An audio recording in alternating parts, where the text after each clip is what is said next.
After the death of his long-suffering father, Henry II, in July 1189, Richard the Lionheart was crowned King of England at Westminster Abbey in the early days of the following September.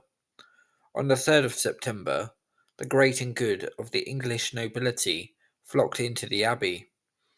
Among these included the great knight William Marshal, who had, only months before, scared Richard straight during his rebellion against Henry II. Also in attendance were innumerable bishops, as well as the Archbishop of Canterbury, Baldwin of Ford, who crowned Richard, as well as the Archbishop of Dublin, John Comyn. With the abbey now full, the ceremony began. The bishops and abbots, clad in purple and holding the cross and candles aloft before them, made their way to the altar, whilst Richard was collected from one of the inner chambers. Next came the nobles, who had a role to play in the ceremony.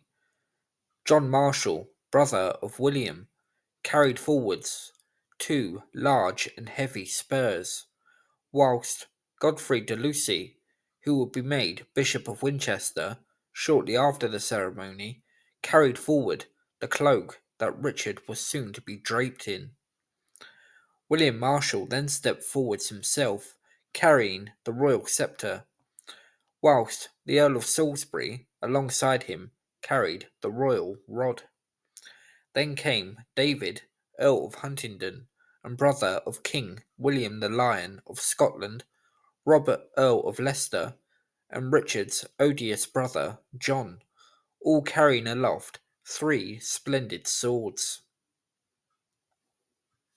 The honour of carrying the crown fell to William de Mandeville, Earl of Essex. This was a touch ironic. William's father, Geoffrey, had rebelled against King Stephen over 40 years earlier, dying in the process. However, William was clearly sufficiently trusted by the king to be given such an honour, and any past unpleasantness between the de Mandevilles and the crown was put to one side. William died weeks later, in November 1189. Now it was Richard's turn to make his way up to the altar, with the bishops of Bath and Durham flanking him.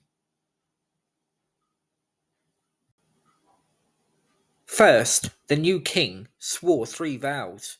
He swore to protect the church, to administer justice across the country, and to remove any bad or outdated laws, and replace them with new and modern ones. Richard was then prepared for the crowning. Golden sandals were placed on his feet before the royal sceptre was put into his right hand and the rod into his left hand.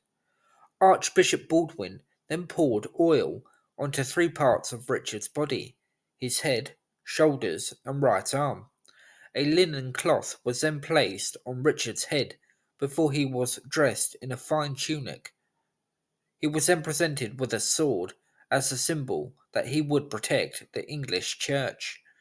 Another cloak was placed over Richard's shoulders before he was made to swear another oath. Richard, resplendent in his royal finery, from the tunics and cloaks to his golden spurs and sandals, was now ready to be crowned.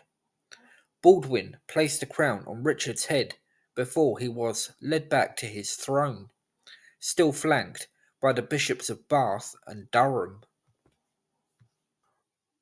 Richard was just a few days short of his 32nd birthday on the day of his coronation. He was tall, over 6 foot, handsome, with piercing eyes, and physically strong. The sight of him sitting on the throne for the first time would have left a lasting impression on those in attendance.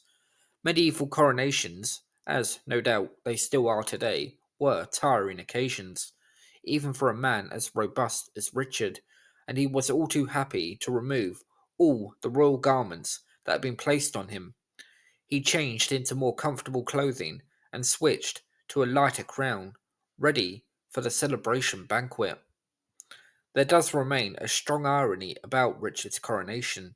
It was a very English occasion for a king who was not very English at all, despite the fact that he was born in Oxford and had spent the first few years of his childhood in England.